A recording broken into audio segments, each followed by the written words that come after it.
VLR.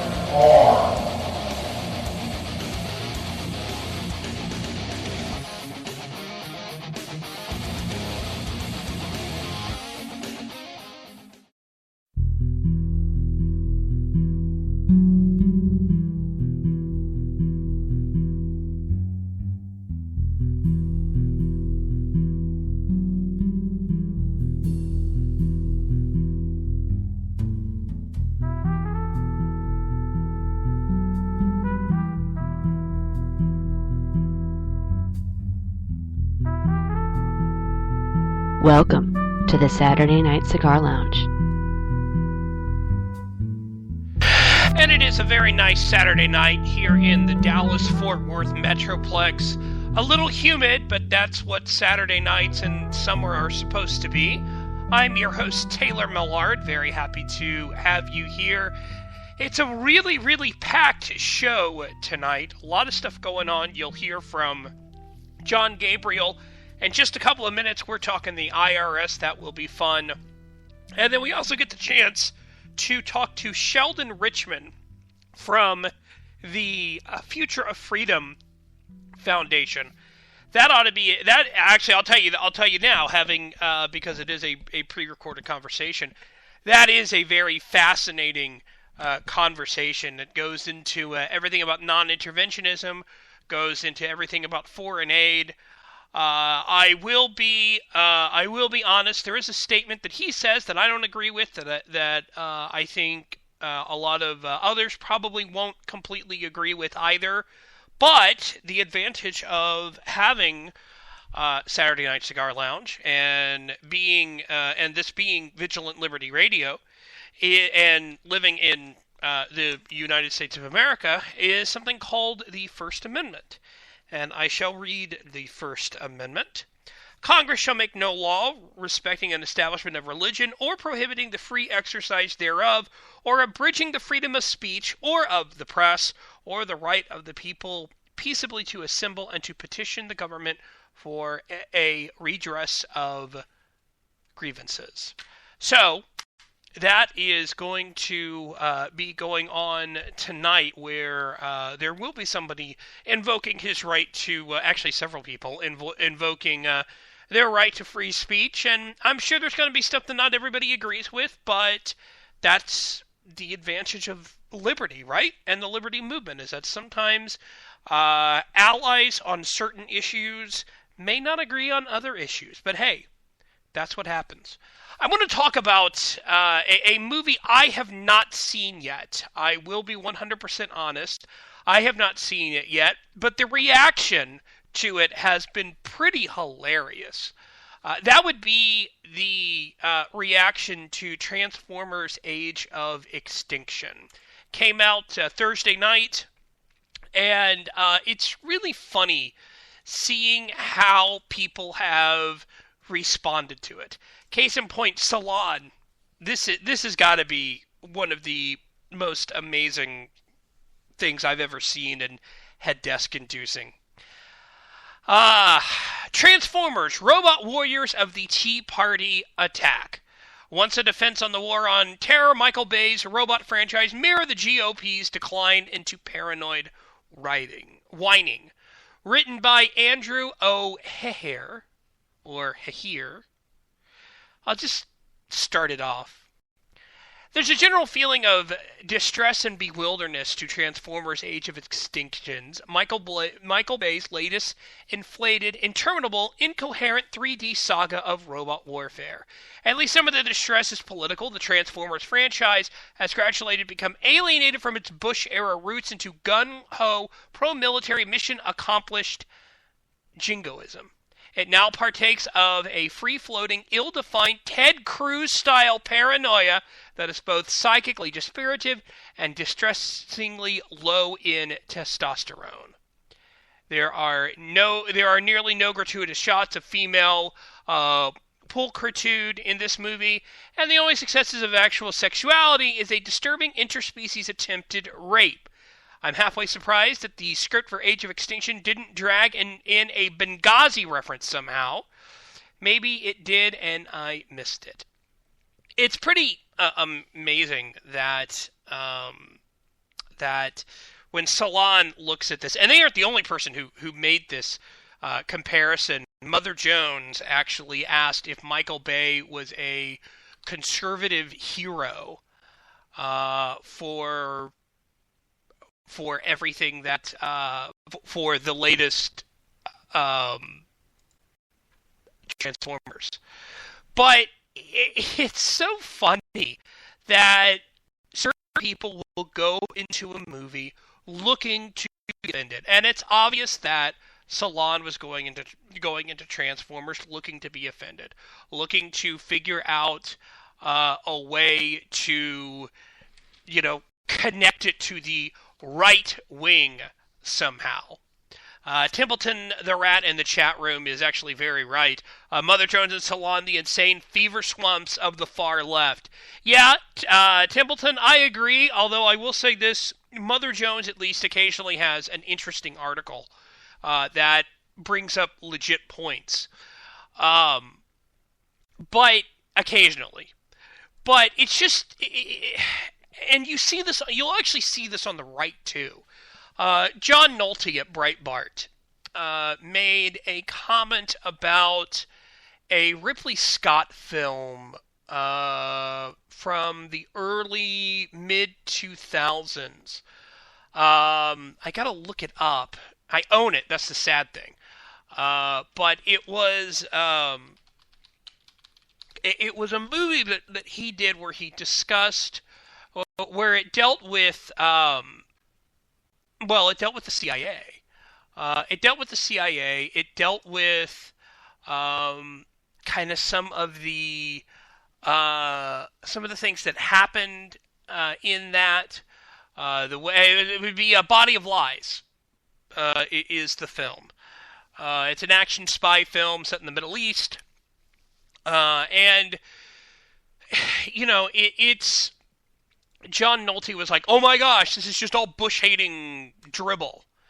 And honestly, if you go into the film and you look at the film and you go at it with an open mind, it's a really good film. It's well acted. It's well, it's well written.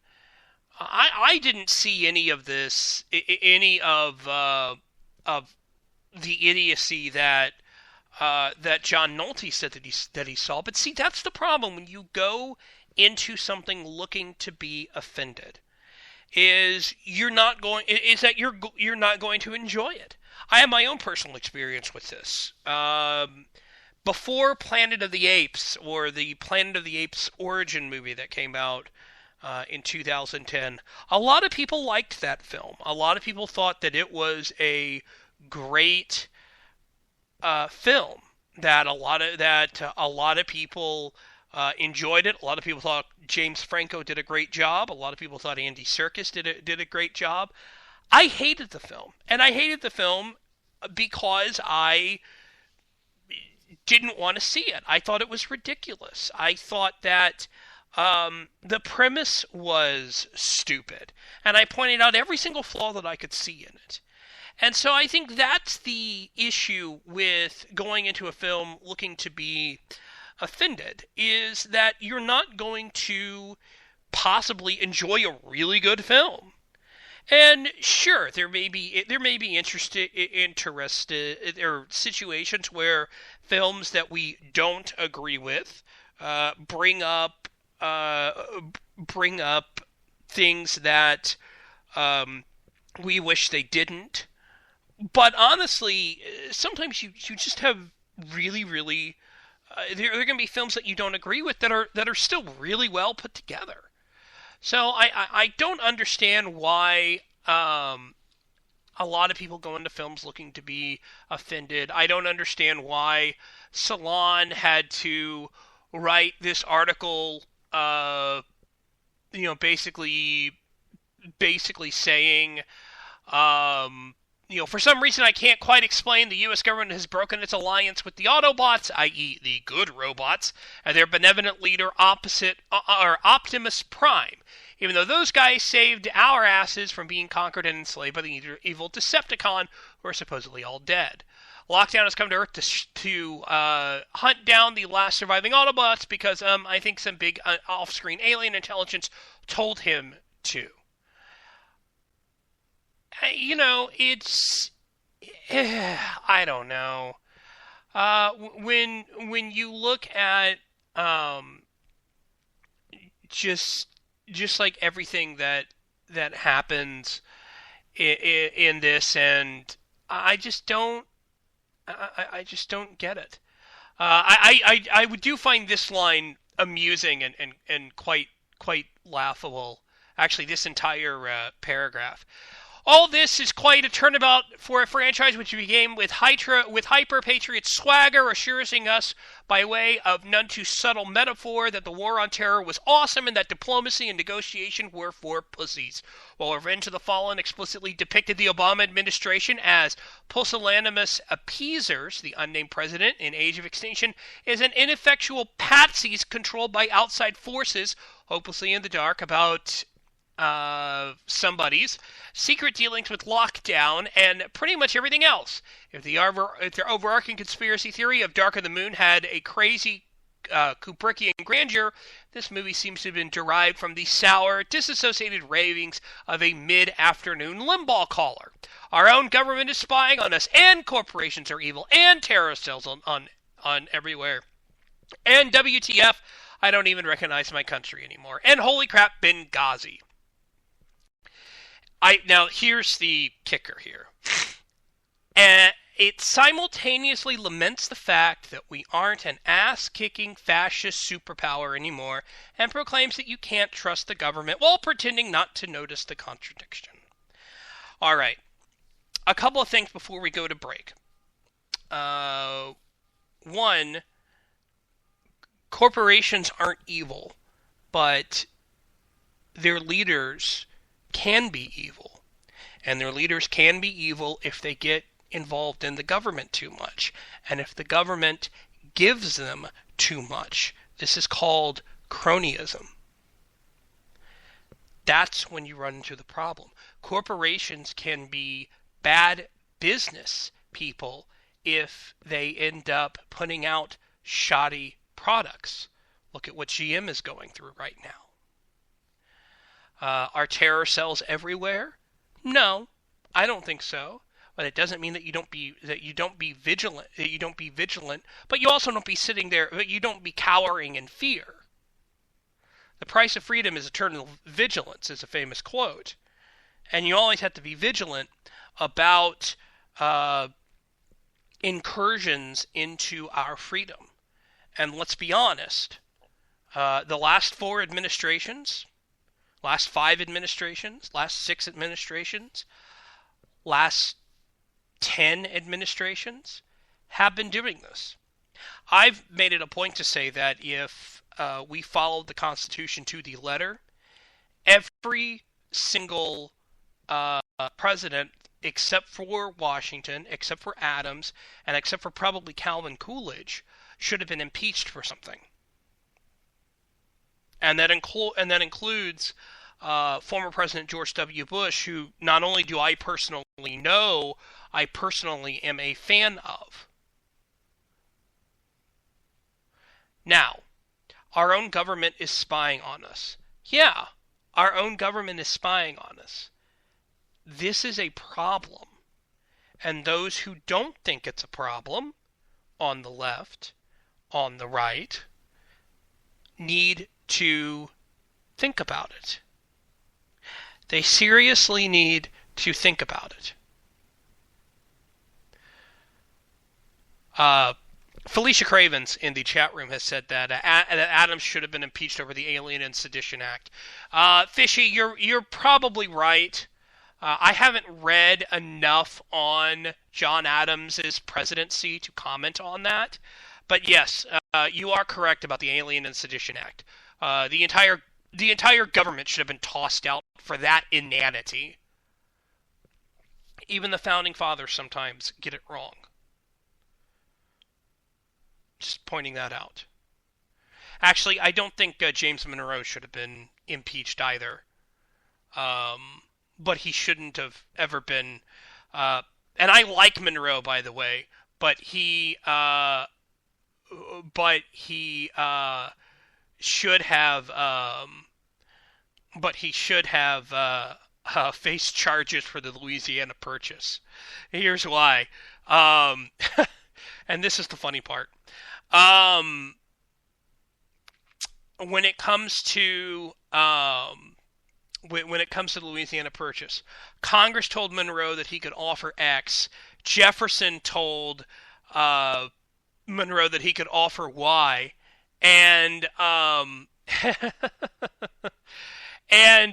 Monroe ended up offering Z to France. It's a pretty amusing situation. I recommend Harlow Unger's book on James Monroe and his life. It's a really, really good book. But we are going to take a break.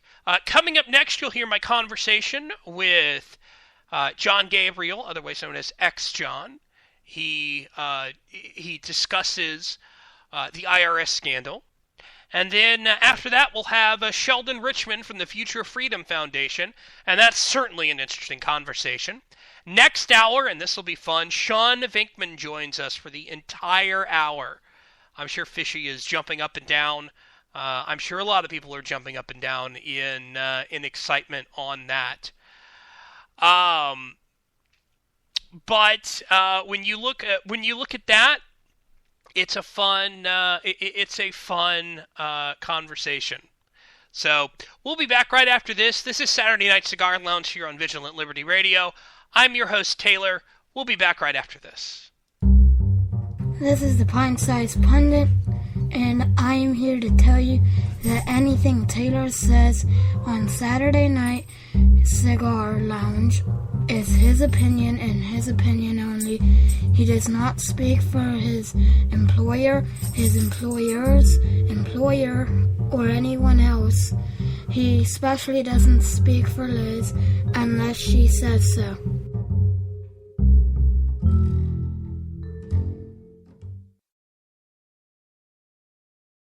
We want to welcome Michael Moore to Occupy Wall Street.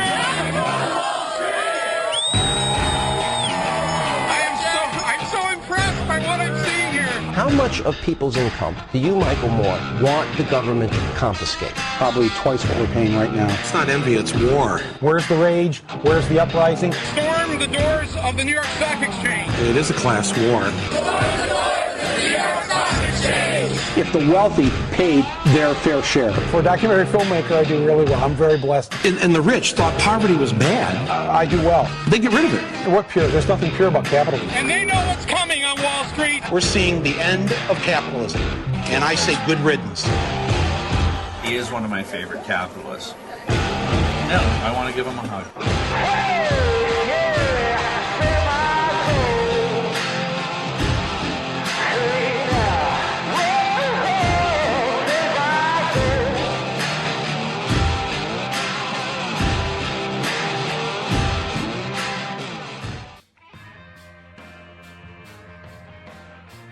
Hi, I'm Dustin Hoyt with America Our Way, and you can hear me right here on Vigilant Liberty Radio at 10/9 Central on Thursday nights. We bring you the best in political commentary from the right-wing, conservative, libertarian perspectives coming together and bringing the best content on the internet. Be sure to tune in every week for your favorite shows. Follow us on Facebook and Twitter. Back here on Saturday Night Cigar Lounge here on Vigilant Liberty Radio, and very happy to have, I almost want to call old friend, even though we've only known each other for a few years, but it feels like a long time, Yeah. in a good way. In internet years, it's been a very long time. Yes. It moves so quickly.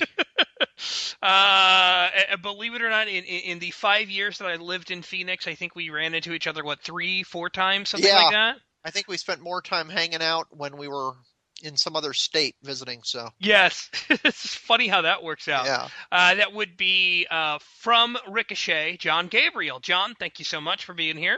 Hi, thanks for having me. Well, always a pleasure for your rapier wit and the chance to stare at you bringing the teacup up to your up to your mouth. For the record, it is a demi-tasse macchiato cup because that's the kind of hipster I am. Okay. Very specific about my drinkware. I do love the fact that on your wife's Twitter account, how she has the plastic cup. Yes, we actually took those photos the exact same time at an Intelligentsia coffee house in Chicago. So it's weird how it turned out that way. Little did we know. Now every time I try to change my picture, people get mad at me. So I just leave it. We don't recognize you. Yeah, it's like, who are is this you, idiot? Cover up your face. It's funny how I know I had people say that when I went from just the eye to to my face. They're like, holy crap, who is this person? But boy, somebody who may be asking, who definitely does that most of the time would be the IRS. Earlier this week, it came out that Lois Lerner asked about possibly auditing Chuck Grassley, which, wow, that's a sitting U.S. senator. One thing that the Washington Examiner said was apparently one of the reasons why Lerner may have done this, at least a timeline if you put it all together, is that Grassley had been looking at her IRS division for about 5 years, and then all of a sudden, she gets an accidental email that was supposed to go to him, and, well, we all know what happens after that. John, wow. That's the only thing I can think about saying. If Nixon even considered doing anything like this, he would have been out, and every Republican would have voted him out of office. That's what's just the amazing thing to me is a couple of people just passed away from Watergate, Howard Baker and Johnny, I cannot recall his last name, but both of them were Republicans who stood up to Nixon and finally said, look, we don't want big government abusing power, even if there's an R after their name. And they went up and talked to Nixon and said, it's time to go, pal. And that was it. And if you don't go, we're going to vote to impeach you and you're going to be gone. You can go the easy way or the hard way. And it's amazing to me that not even some kind of a, Democrat from a red state won't even speak against Obama. And this is just really shocking. What we're developing, Washington and the federal bureaucracy is becoming so massive. You have this thing people talked about with the Egyptian turmoil of late, the deep state, the people who politicians come and go, but the deep state is always there, all these bureaucrats. And it is in their self-interest to keep the money flowing and to keep leftists going into power, because obviously if you go to work for the government, you're probably more likely to like big government because, hey, that's your job. You're going to be more sympathetic to them in that viewpoint, that world viewpoint. And now they're just like actively at war with anybody who would take away their funding. It's just they're supposed to be quote unquote public servants, but we're the ones serving them now, which is pretty scary. It can't continue on. Our old friends at Salon, and by the way, Salon, I just want to say, never go full on Salon. Just don't. One thing that was written by Simon Malloy was the invitation apparently included an offer to pay for Grassley's wife to make the trip as well. Lerner flagged the invitation for one of the IRS's lawyers, saying she thought the group was inappropriately offering to pay for the wife and asked if the invitation should be referred to exam. The lawyer wrote back and said it probably wasn't worth investigating. Lerner agreed, and the matter was dropped. Now, this is what Salon goes on and saying. That's it. She didn't seek an audit of Grassley. She didn't target a sitting senator for a proposed internal audit, and she certainly didn't make any threats to investigate Grassley. She asked a lawyer a question, was told no, and move on.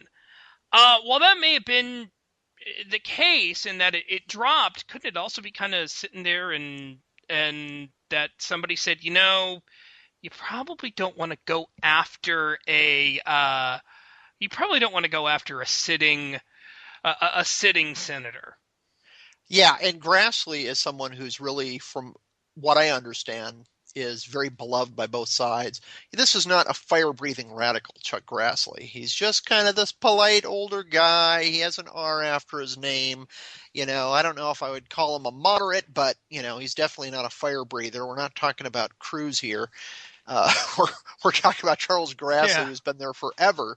And I think this story, more than all the others, senators are interested in self-preservation. And it seems like some of the more fair-minded senators, like someone like a Dianne Feinstein or something like that, might just go, okay, this has gone way too far. Because and it is, what's troubling is there are two possibilities here. It was directed from the White House to harass Tea Party groups and Republicans, anyone named a conservative, or she did this on her own. And she did this on their own is a little more scary to me. If you have some guy in the White House, these fixers, trying to use the power of government against people in unconstitutional ways, well, you get them out of office and it's over. If you have people in the IRS who just, on their own initiative, just try to destroy anybody who disagrees with their political viewpoint. How many more people like this are in government? We heard a lot about this, people kind of lifers in the State Department undermining George Bush all the time with all these leaks and intelligence leaking from the CIA and people like that who didn't like him. That was concerning them. But if it's gotten even worse under Obama, we're really going to have to clean house. And I don't know. That's going to be a pretty rough process. Yeah, and this was the full email. Was not sure we should send to exam. I think the offer to pay for Grassley's wife is income to Grassley and not prohibited on its face. Grassley is neither an officer, director, or other insider to the organization, which is, then it doesn't say what it is.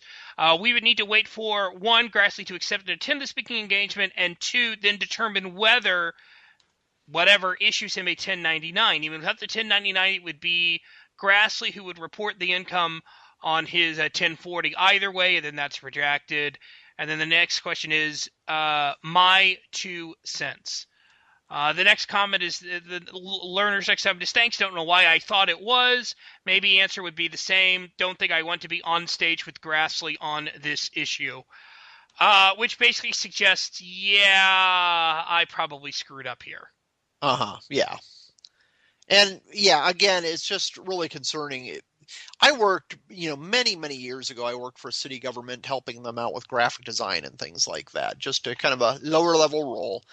And at that point, and that's the thing, it was in Mesa, Arizona, which is a pretty conservative place. And so the people were kind of small government minded, but 90% of the people there would never consider letting their politics interfere with people. And there were a lot of Democrats working around me, but it's a pretty small government mentality in the town.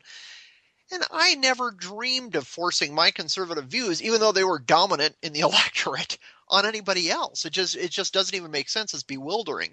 And the emails these people send around, leaving the paper trail, just shocks me, because back then, even then I learned, as this lowly guy, everything you put in an email is public record. Everything. And no, my hard drive didn't crash, even though this was probably 14 years ago I worked there. Because there's something called an email server. So you don't lose emails at the IRS or anywhere else. So these emails are not lost and they're findable. But that's beside the point. Just the hubris these people have, it just, conspiring and conspiring with permanent public records is pretty amazing. Louis Gohmert has issued a bounty bill for anyone who can recover the missing IRS emails. You can have a Justice Department that is actually involved in justice, and they use pressure, and they will get it done. But we don't have a Justice Department. We have a Just Us Department, or Injustice Department. The bill would offer $1 million for anyone who can produce ex-IRS official Lois Lerner's emails, and an additional $500,000 for any information on someone who destroyed the emails. What do you think? I think he's on the right track. It'll never pass the Senate, sadly, but I think it would be fantastic for some organization. Breitbart used to do things where he would put out a cash reward and say, hey, you can prove a Tea Partier said something racist I'll give you money. And I would love for some conservative organization to do that, or maybe a few of them together, some kind of good government group, and make it something like 10,000. Somebody in the federal government could find that stuff and find it pretty easily, and they get a nice fat payday. Yeah, I don't know if anybody else would be willing to do that, but yeah, I mean, like, I don't know if there's I don't want to say the cojones, but hey, maybe Glenn Beck could do it. Yeah, exactly. The chances are they won't be paying anything, but on the off chance they could, that would be pretty huge. It would be nice, because as I'm sitting here and I'm looking at this, and it's just it's mind-boggling that the government would actually do this, and yet at the same time, it's not surprising at all because it's the government. Mm-hmm. Yeah, it's a protection racket. They want to keep their jobs, and they will do what it takes to keep them. Like I said, it's just really alarming. They are supposed to work for us, and they do not see it that way at all. Something that troubles me, just kind of anecdotally, anytime I go to D.C., I've gone a couple times this year, and I hadn't been in a while, but it seems like every time I go, there's nicer cars. There's a bunch of cool new restaurants opening up. They are just living the dream. It's like hanging out in Silicon Valley or something like that. And when I look around and see all this good living, I'm like, glad I could fund that for you guys. They don't want to mess up a good thing. They're living large, and they love it, and they don't want anybody messing it up by daring to curtail the size of government. The thing is, though, the size of government will be curtailed. We can either do it reasonably through the democratic process, or we'll have a collapse, because we're $17.5 trillion in debt. That's only speeding up. By the time looking at the current pace, I looked at this about a year ago, looking at the current pace, the debt facing the next president will probably be about $21 trillion. And, that's the thing. What Instapundit always says, what can't continue on doesn't. And that's what we're faced with. Yeah, and more than that, I mean, I like to play Democracy. I tried to play Democracy 3, and it's a Keynesian nightmare, because they basically say you have to spend money to get reelected, and I don't mean spend your campaign money, but spend federal money for it. And if you make cuts to services and cuts to the military, smart cuts, by the way, would be the kind of cuts that I would do, foreign aid, etc., it gets you nowhere. You have to spend money to be able to get reelected, and that's just ridiculous. Mm-hmm. Yeah, and it is shocking. It's kind of, we've seen this in the craziness going on in Mississippi, and a lot of conservatives are understandably outraged by this Thad Cochran basically campaigning on pork alone, let alone all the dirty tricks that were getting flown around on both sides. But the sad truth is, and which is always frustrating to me, is people like pork, people like cronyism, because a lot of people go, oh, I know my company benefits for that. I work for an aerodynamics firm, and they get these sweet government contracts. There are too many voters out there on the right who are totally against pork and totally want to reduce the budget except their little area. Yeah. And we just need to have a few people who will just say, look, wake up. This is silly. That's a childlike thinking that we don't have the time for anymore. I just got an email in my inbox from Ted Cruz, which said, Dear Taylor, just recently a Fox News poll was released showing 76% of the voters think the IRS emails were deliberately destroyed, including 63% of Democrats. Meanwhile, the investigations that Americans want and deserve is being led by a partisan Democratic donor who has contributed thousands to President Obama and his Democratic allies. And these times, it's not often that Republicans, Democrats, and Independents agree, but a majority of voters agree that the IRS never should harass and intimidate the president's political opponents. Now, this is what it ends up saying. If Eric Holder doesn't appoint a special prosecutor to investigate the IRS, he should be impeached. What do you think? At the very least, he should be impeached, if not thrown in prison. This is the scale of corruption we're seeing is just I don't think America's ever experienced anything like it, and it has to be treated accordingly. And if the press isn't going to do it, maybe this will, wake them up. They'll probably just mock and ridicule. How dare he come up with such a crazy plan? But it's pretty obvious to everybody this is some serious stuff. And if we always say, what if a Republican did this? Of course, they wouldn't get away with it. But on the other hand, Republicans wouldn't let them get away with it. We would be outraged because we are sick of government's boot on our necks. And we don't want to see our guy doing it to us or to anybody else, even if somebody opposes us. I don't want to see them getting revenge on them. It's like, look, we need to limit the scope of government and limit the power of them reaching into our lives and into our wallets. And I gotta ask this, because I'm sitting here and I'm thinking, you would think that when the Associated Press when it turned out that the State Department tried to tap their phone lines, you would think that they would sit there and go, maybe we don't need to be lapdogs so much. Yeah. And that's the thing. They're attacking the press, and the press is just putting their ideology above their jobs, which is bizarre. I actually got my degree in journalism and was so disgusted with it on a few fronts. They also just did not see, that was at the beginning of the internet, and they just thought that was a silly fad, like the kids listening to their crazy rock and roll, and the internet, we shouldn't even pay attention to it. But also, too, just the casual assumed bias, how anytime I would be in a newsroom, I would be one of maybe two conservatives. And if there were any other conservatives, they wouldn't admit it. And they were shocked that I would just admit that I voted for Bush or whatever it might be. And, understanding that bias I had, I worked hard to avoid it. And most people thought I was a liberal when I would write about liberal subjects just because I tried to be fair. But they're cutting their own throats. Their entire industry is going to be gone unless they just want to cover Katy Perry and Kardashians nonstop. Speaking of journalism, where can we find you these days? Best place to find me is at ricochet.com, or you can find me at EXJON on Twitter. All right. John Gabriel, thank you so much. Thank you. Enjoy your vacation. All right. Thank you, sir. Coming up next, boy, you'll want to stick around for this. It's my conversation with Sheldon Richman from the Future of Freedom Foundation, and it is a little controversial at times, but that's why we have folks on who can be controversial. This is Saturday Night Cigar Lounge here on Vigilant Liberty Radio. I'm your host, Taylor Millard. We'll be back after this.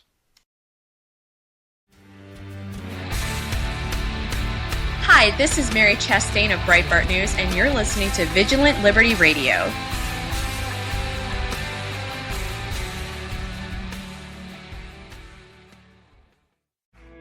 Mr. President, members of Congress, you've been making a lot of noise about taking our guns away. But you might want to review history.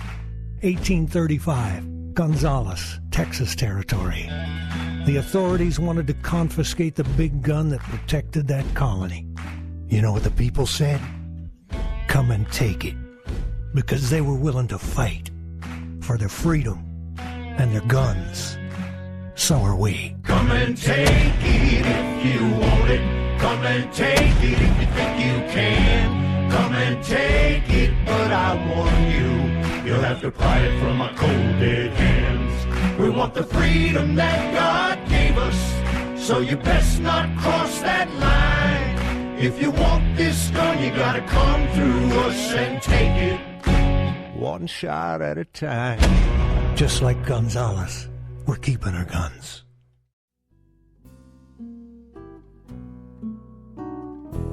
This is Liz Harrison. And I have no idea how many times people have told me conservative women can't be sexy. Well, we can prove them wrong. Listen here on Vigilant Liberty Radio, Friday nights at 11 p.m. Eastern, the Conservative Feminist Show, where the ladies are kink-servative.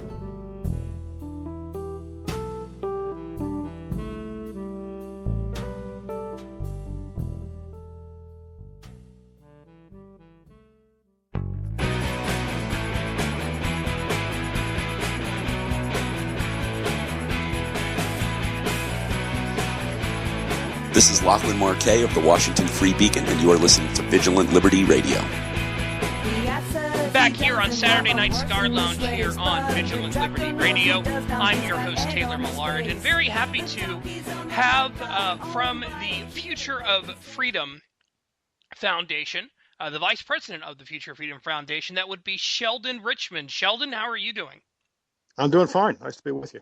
Yeah, I was turned on to your writing, actually. I was checking out Reason.com, and they actually posted an article you wrote about a week and a half ago, which said, "On Iraq, non-interventionists told you so."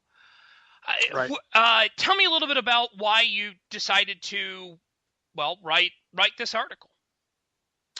Well, it was written right after it became clear that Iraq is in very deep trouble, that the Islamic State of Iraq and the Levant, sometimes called ISIL, sometimes called ISIS, can't quite make up our minds yet, had been taking over northern and western towns in the Sunni area of Iraq, and that this was actually an extension of what the same organization was doing in Syria. And it reminded me that when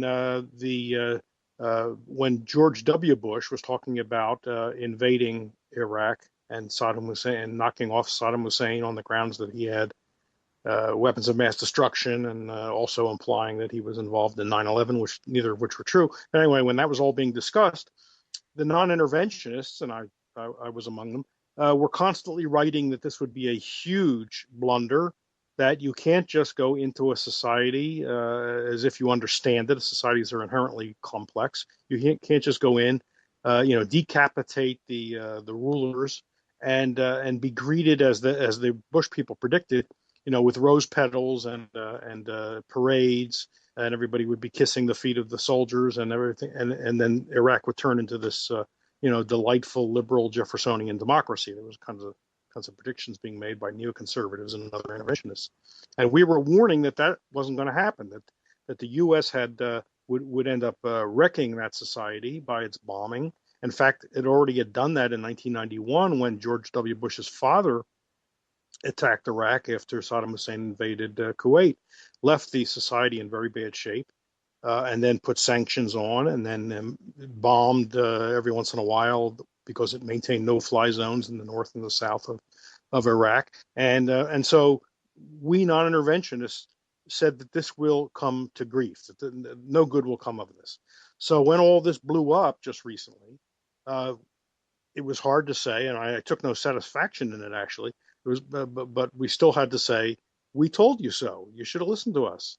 Instead, the media is putting on neoconservatives and other people from the Bush administration as if they're experts when they've discredited themselves by the events going on. I'm a little curious what you think are the alternatives to when you say non-interventionism, a lot of people like to throw out the phrase, they're just neo-isolationists. That's all there are. They're just neo-isolationists. What's your pushback on that? Yeah, I have to laugh at that. Apparently an isolationist is someone who doesn't want to bomb foreigners. We're also sometimes accused of being xenophobes. So a xenophobe is someone who doesn't want to bomb a foreigner. It's a very strange definition. Well, I can't speak for other non-interventionists. The libertarian non-interventionists that I know are all free traders and all believe in freedom of movement, that people should be free to move across borders as they wish, as long as they're peaceful. And I don't see how you can be an isolationist if you're for open trade, worldwide trade, and worldwide travel. So that's a silly argument. It's only a military isolationism. It's isolationism in the sense that isolate yourself from other people's quarrels. Don't go out and acquire other people's enemies. If they want to call that isolation, it's fine, but it doesn't mean we want to shut the country off from the rest of the world. I mean, I am a free trader. I've been defending free trade for, 40 years or something. Total free trade, unilateral free trade, not waiting for others to drop their trade restrictions. We should just get rid of ours, no matter what others do. So how can that be isolationist? Isn't that one way to actually encourage freedom across the globe is through free trade and to get rid of the foreign aid? But free trade isn't I mean, that certainly seems like a way to help out. Yeah, yes. My view is that if we as Americans want to affect good change in the world in the libertarian direction, in the pro-freedom direction, then we can't do any better than by just being a good example, setting a good example, practicing it ourselves, not violating it, and let people see the benefits of it. Some people will catch on sooner, some later, but I think the demonstration will be very powerful. What do you think should happen with Iraq right now? Well, what I think should happen with Iraq, I'll answer it not in the sense of what we should do, but what I hope will happen there. I hope people will be sort of struck by the lightning and the thought that violence is not a way to settle things, and that everybody there should settle things peacefully. Now, of course, you may say I'm a dreamer, but I'm not the only one. If I could steal John Lennon's lines there, what the U.S. should do is stay the heck out of it. Obama has sent in so-called advisors. We know what that can lead to, and yet I don't see how he has any unilateral power to send advisors. He at least needs to go to Congress, and the Constitution says Congress gets to declare war, not the president. That hasn't been observed in a very long time, but he's got no authority to send advisors, military personnel into a very hazardous place. And he can't use the 2002 authorization to use force in Iraq because that specifies Saddam Hussein and weapons of mass destruction. So the U.S. needs to stay out of it. That was a question actually that came up a couple of weeks ago. I know Roll Call said that, he can go in without congressional approval, but what you're saying is no, not so fast. No, even under the War Powers Resolution of 1973, he can't just send in unilaterally without there being some direct imminent threat. If the language of that War Powers Resolution says, if somebody was poised to attack the American people, he could unilaterally go, but then something he needs by the end of 90 days, he needs authorization from Congress. So it allows for some emergency action. There's no emergency here as far as the American people are concerned. There may be emergencies in Iraq, but the U.S. government is not the government of Iraq. And so I don't see how he has any power. And Bruce Fein, the former Reagan Justice Department lawyer and used to be with the Heritage Foundation, a well-respected conservative lawyer, says it's totally illegal what Obama's now doing. Of course, he was against the war to begin with. Of course, the other thing that I find interesting is the folks that we're fighting, that we're fighting against, that the Iraqis are fighting against, that we would like to fight, are kind of the ones who we were going to support in Syria. Yes, I'm glad you brought that up. That still strikes me as funny, although it's tragic. You're right. And here's the interesting thing. Bashar Assad's government, that's the government we oppose in Syria, right? We, again, like you, I'm falling into the we. Yeah. The dangerous we. Obama said Assad has to go. Former Secretary of State Clinton said Assad has to go. So he's supposedly the enemy, and yet Assad recently, just the other day, I think yesterday, sent bombers into Iraq to bomb ISIS, the same group we're against. And you're right, when ISIS crosses over the now non-existent border from Iraq into Syria, now they're on the same side as the United States. But when they're in Iraq, they're on the other side because they're fighting the government that we put in place, namely the Nouri al-Maliki government. It's very confusing. You need a scorecard. Yes, and even then, I'm not sure those scorecards always work. It's more complicated than the World Cup. That at least makes sense to me, but then I am a soccer fan. But that's another subject. I don't see how you can lose in advance, but welcome to the politics of the World Cup. Exactly. And it's nice that the so-called group of death actually turned out to be the group of life. Steve Chapman in the at the Chicago Tribune and also the Washington Examiner published a piece basically saying what a lot of people have been saying, which is, hey, Iraq is pretty much becoming Vietnam. I tend to agree with that. At least we don't have 500,000 troops there. Yeah, so it's not exactly Vietnam, but I would hate to see it become another Vietnam for the United States by Obama beginning to sink into that quicksand. You send 500, we have 575, I guess, military now. It was 300 Marines, and there already were a couple 207, yeah. Yeah, to guard the embassy. Of course, they have this big embassy. It's the largest embassy in the world. It cost $1 billion. It's the size of the Vatican. It's like a city. Why they did that? They did that because George Bush expected there'd be a permanent presence in Iraq, but of course Nouri al-Maliki wanted the U.S. out, and that's why Obama pulled everybody out in 2011. It could become something like that if Obama keeps sinking in. I mean, what's he going to do if these Marines are bombed? Remember Bush sent Marines. Reagan sent Marines to Lebanon in the 80s, and they were asleep in their barracks, and a car drove in that was loaded with explosives, blew up, and 280 of them or so were dead. At least Reagan had the sense to get out after that. But what's going to happen if there's a big American casualties? Is he going to send in now a full force? I don't think he really wants to do that, but the pressure is going to be tremendous. I will at least give Bill Kristol props for standing by his opinion, even if he may have been wrong, and saying that the U.S. needed to send more troops into Iraq. Well, I don't know if I'd give the guy props for never learning from experience, but he has no incentive to learn. He still gets invited on TV like he's some pundit, like he's some sage person.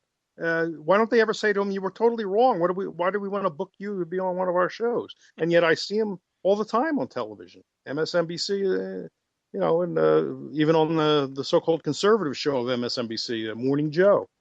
He's still regarded as an authority. These guys ought to be totally laughed at.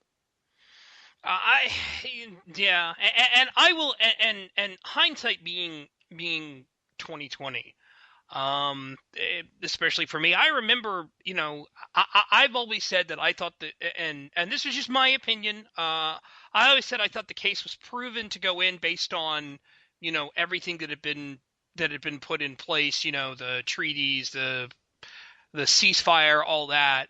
I always questioned the strategy when we got in. I questioned the timing as to when we were going in.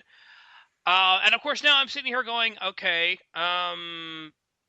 in those three issues that we've run into, all right, timing, strategy, and what's happened now, I'm sitting there going, something we really shouldn't have gone in at all. We shouldn't go in now. We ought to just let them fight, see who wins, and then go from there.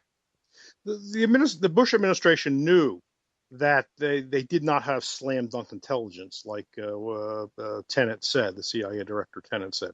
There was plenty of doubt within the intelligence agencies. Scott Ritter, who had been a major weapons inspector there, was on TV all the time talking about what the Bush official line was wrong. And then there was plenty of solid reporting being done by the Night Ritter, now McClatchy reporters, like Jonathan Landay and Warren Strobel, pointing out all the serious doubts that the people in the intelligence agencies had about WMD. So there was no excuse for not knowing that they were making a very weak case. They also constantly tried to leave the implication that there was a connection between Saddam Hussein and Al Qaeda, and that they were involved in 9/11, and they were torturing suspects, hoping to get them to say something. That was one of the reasons for some of the torture, was to try to make them say that there was a connection between Al Qaeda and Saddam Hussein. They never could do that, but they left the implication with the citizens, and in public opinion polls, a large number of Americans thought that was the case, and so they were willing to go after Saddam Hussein on the grounds of 9/11. Then when they went in and they couldn't prove anything, and there was no WMD, then they shifted to, well, we had to do this to free the Iraqi people from the death grip of Saddam Hussein. Now he was a rotten dictator who the U.S. helped put in power, and helped in its 8-year war against Iran in the 1980s. Iran hasn't forgiven us for that, by giving them intelligence and satellite information. So when they used their chemical weapons, and also had provided earlier had provided components of chemical weapons, the U.S. was an ally of this guy. We've all seen the famous picture of Don Rumsfeld shaking Saddam Hussein's hand in the 80s as an envoy for Reagan. When he was going over there to talk about how to help him out. So this is all hypocrisy. War is a racket, as I wrote about today on the FFF.org site. It's a racket. The people are constantly lied to, and the same thing with that war in 2003. And to go back to something I said at the beginning of our conversation, you can't go in. Look, a society is inherently complex. You can't grasp one's own society in any kind of full way, much less a foreign one. To think you can go in, knock out a dictator especially one who's been in power for decades, and think nothing else is going to fall apart is just ridiculous. It's hubris. It's arrogance, which perfectly describes the neocons, and the brain trust of the neocons, like William Crystal, all the way down. Total arrogance, total hubris. Like they knew what was going to happen when they went in. And there was no excuse for that. There was no threat to the United States, no threat to the American people. And look at what they did. Look what they have wrought. It's a hellhole, and it's entirely the result of the U.S. military. One thing that I actually do appreciate was comments that Rand Paul said was, "Hey, Republicans are too eager for war," and I don't disagree with him. They have been. I mean, after 9/11, which of course was a traumatic experience, it was a terrible thing, but they acted like history began on 9/11, that was a bolt out of the blue, unprovoked. But and while the people in those towers didn't deserve to be killed, they're non-combatants. Nevertheless, it was not unprovoked. I'm not justifying it in any way, but you can still see the provocation. The U.S. has been trashing the Arab world and the Muslim world for a very, very long time. They back corrupt and dictatorial monarchs and presidents. Mubarak in Egypt, the king of Saudi Arabia, the king of Jordan, the king of Kuwait. Those are corrupt dictatorships that the U.S. protects. It is fully on the side of Israel, which has been oppressing the Palestinians, mercilessly. It's a travesty, and the U.S. gives billions of dollars every year in military aid to Israel. It's the underwriter of the oppression of the Palestinians, and so there are radical Arabs who see this year in and year out. It never changes, and some of them finally got mad and said, we need to do something about it. Now, again, I'm not defending attacking civilians. I think that's unconscionable. Should not be done. Non-combatants ought to be off limits. But that doesn't mean you can't understand what happened. And Al-Qaeda and Bin Laden were very clear about what the brief that they held against the United States, their grievances. It involved the stationing of military personnel and equipment near the holy places in Saudi Arabia after the Kuwait matter, the Iraq-Kuwait matter in the early 90s, the support of the Palestinians, and they named other things as well. So they were very clear when in the 90s when Bin Laden issued a fatwa against the United States. He spelled it out. You can find it. It's online. I've quoted it. I've written about it. There's no surprise. So this is not something that should have been unexpected. And people warned about it. People warned that there would be terrorism strikes even within the United States if the U.S. did not change its attitude toward the Muslims, and it requires understanding some history, and it's something I wrote about last week. I mean, at the end of World War I, the British and the French imperialists carved up the Middle East after promising the Arabs independence. They broke the promise; they never intended to keep it, and they divided the spoils among themselves and drew arbitrary lines in the sand to create artificial states. We're now living with the headaches from all of that. The Arabs have long memories. They know what has been done to them.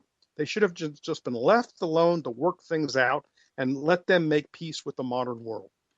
I'm all for helping out Israel, even though I think that the better way to do it isn't through foreign aid, but is through free trade and all that. That's just my opinion, and it's an opinion that a lot of other people have too.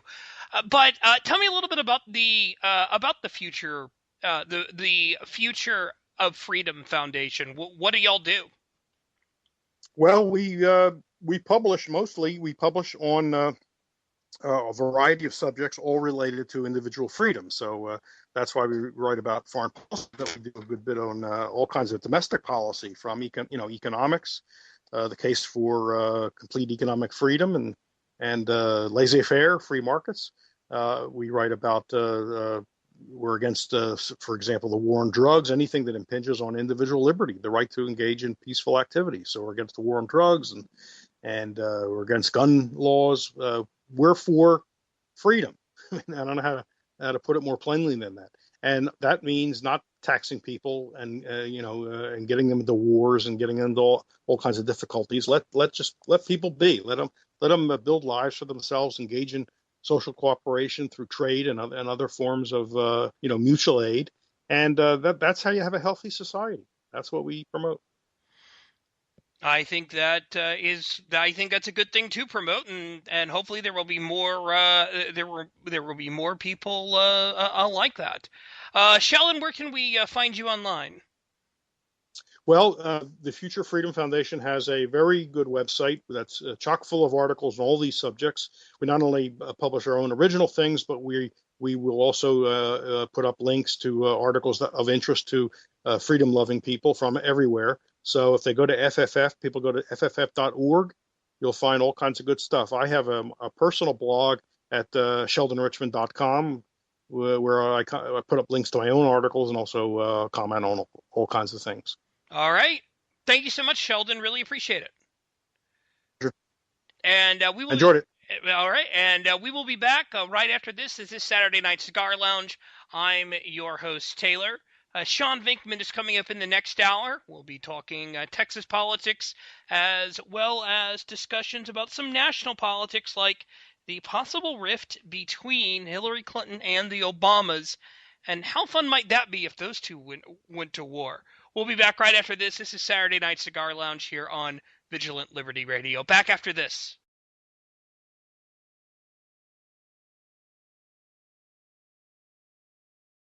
VLR.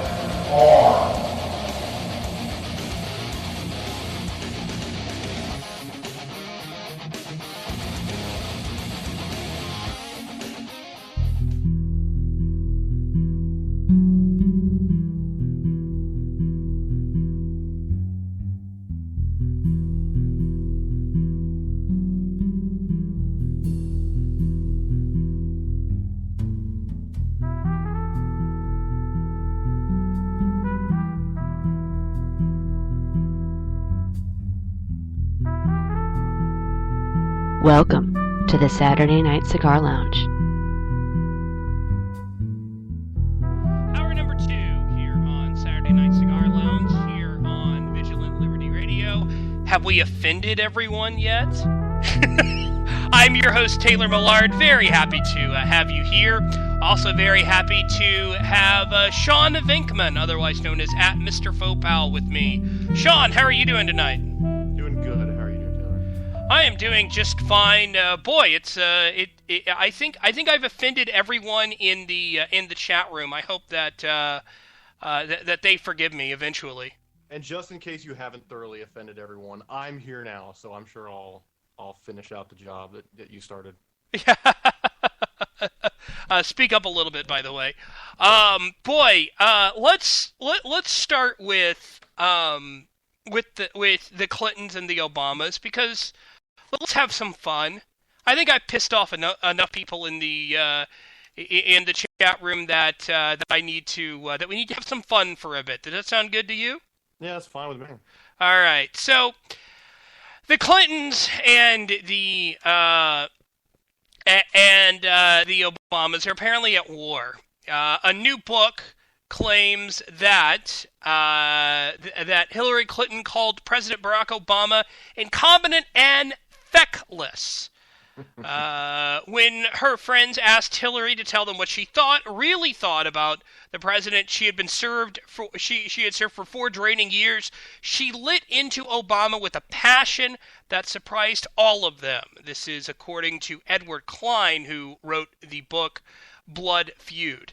The book quoted Clinton as adding, The thing with Obama is that he can't be bothered, and there is no hand on the tiller half the time.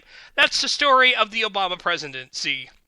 No hand on the effing tiller. Clinton also addressed specific Obama scandals. According to the book, the IRS targeting the Tea Party, the Justice Department seizure of AP's phone records, and James Rosen's emails. All these scandals. Obama's allowed his hatred for his enemies to screw him the way Nixon did. And she would know, right? Yeah. She was in the middle of that whole thing back in the 70s. Yes, she was. Now, there's two parts to just that first snippet. And I actually think the most important part is the fact that she's saying that he can't be bothered. Like, like he's one of those people that's just like, don't bring me problems. I don't want your problems. I don't want to hear about what's screwed up. He just wants to go play golf, or like he wants to go fundraise and be surrounded by his little bubble of exactly like-minded thinkers that shake their head yes at everything he says. And when someone brings him a problem, I mean, the dude's never had a job before. I mean, like, you work at McDonald's and the fryer breaks. What do? I mean, he probably wouldn't know the answer to that, and he's the friggin' president of the United States. No wonder people got left behind in Benghazi.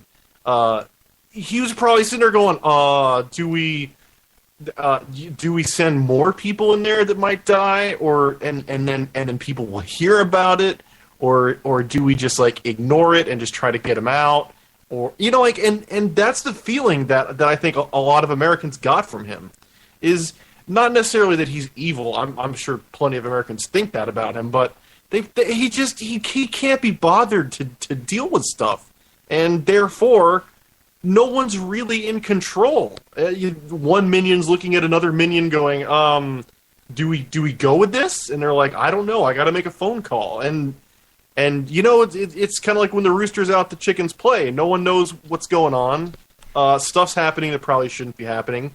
And I think, to speak to the other quote, probably the only stuff he's involved in are these scandals. That's the only stuff he's like, hey, let's see if we can screw these conservatives a little bit. Let's see if we can mess with their 501c3s. Let's see if we can slow them down. Maybe put the blocks on them during election season. I mean, like, it seems to me anyway, even without this Clinton quote, it seems to me that he's probably more involved in that than the day-to-day particulars. And Hillary Clinton is pretty much confirming this. She's basically confirming that he would rather be golfing. He can't be bothered to make these decisions, even though he, ran a huge campaign so he could be the one to make these decisions. I think that it kind of speaks to the point that he wanted celebrity, not necessarily the guy that makes all these decisions. And he wanted notoriety, and once again, not the guy that decides if we pull people out of here or there, or do we send in a search team to Benghazi, or do we just exfil the people that are there. He would rather someone else did it, and maybe that's why he has so many advisors like Valerie Jarrett that seem to be really involved in the day-to-day, because he doesn't want to be. Yeah, I agree with you completely, because I think when you sit there and you look at everything that he's supposedly involved in or not involved in, I mean, how many times has Obama said, oh, I learned about this on the news? Yeah, and I've said this before, and I'll say it again, that when you're up to something, meaning that, let's say I'm trying to burglarize a business, and you take one step in, and like in the cartoons, all the sirens go off and the alarm goes off and the spotlights come on, and your first reaction is what? To play dumb, to be like, this isn't where I parked my car, like, I'm not even supposed to be here, and like, so when you see someone that is in a position of power playing dumb, people, I mean, like politics is a completely micromanaged sport, and it really has become a sport. I mean, there's Fox News has footage, and actually, I was actually surprised that Bob Beckel was actually the one that pointed out one day on the 5 that he showed all these different clips of right before Obama's televised fundraiser started, or his speeches started, that they would actually micromanage the people in the crowd behind him, like, oh, there's not enough women. We need to put 2 more black people in there. They were all white. We need to get this guy out of here. He's too tall. He's throwing it off. And so when you see someone like, oh, sorry, I was an idiot, and I learned stuff from Fox News like the rest of you guys. No, that is a complete cop-out. That's an alternative to basically admitting he's guilty. No one in politics will ever admit they're an idiot unless the alternative is worse, which is guilt. So, but yeah, this Hillary story is really something. I mean, like, they must have got her really drunk. Like, really, really, really drunk. And she, like, and apparently Bill was there, too. And Bill said, I hate that mama more than any man I've ever met. More than any man who ever lived. That's shocking, considering who her husband is. That was Bill that said that. Oh, well, okay, well then that makes sense. Yeah, like even Bill hates this guy. Hates him. That he hates him more than any man he's ever met. More than, George Bush and people who were going when he was getting impeached. I mean, that kind of speaks a lot. Yeah. No, sorry, go ahead. No, and it shows that, I mean, it shows how successful Bill has been, and it really shows the jealousy that Obama, at least in my opinion, that Obama has had for Bill. I mean, remember the picture where Clinton all of a sudden showed up at the press conference, the presidential press conference, and he was like, "Oh, here I am." And and Obama had that really crappy look on his face. Yeah, like, oh, crap. Obama's definitely afraid of getting upstaged because he's not one of those, like, alpha male go-getter guys. He wears mom jeans, he rides unisex bicycles, and when a guy like Bill comes in the room, he knows that he's been upstaged.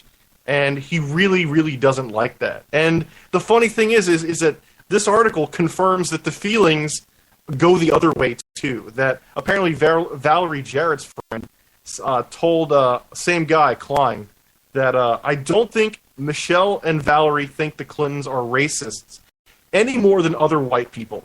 Once again, I think they've been listening to Real Brother that, all white people are just like... that all white people are just, like, inherently racist. Like, if I'm driving and there's a black guy near a puddle, I'm just gonna, like, move over in my lane and just, like, make sure that I, like, get the black guy. Like, come on! Like, all white people are not born racist. That's a joke. But she says, I don't think the Clintons are racist any more than other white people, but they think Bill and Hillary both lack racial sensitivity.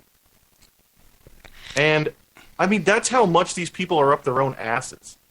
That even fellow members of their Democratic Party are basically, they I guess they're a little racist because they're white. I mean, everyone is a racist to these people. Everyone. Yeah, it's pretty amazing. And listen, we're going to do this real quickly. We're going to take a real quick break and be back after this. This is Saturday Night Cigar Lounge here on Vigilant Liberty Radio. We'll be back in just a few minutes. This is the Pint-Sized Pundit, and I am here to tell you that anything Taylor says on Saturday Night Cigar Lounge is his opinion and his opinion only. He does not speak for his employer, his employer's employer, or anyone else. He especially doesn't speak for Liz unless she says so.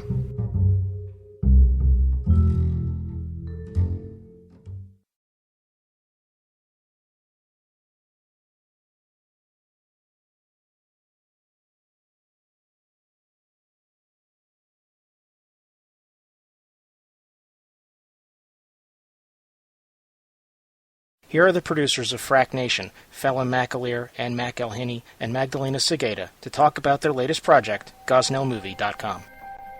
Hello. We're journalists and filmmakers, and for over a decade now, we've been telling the stories that Hollywood and the mainstream media don't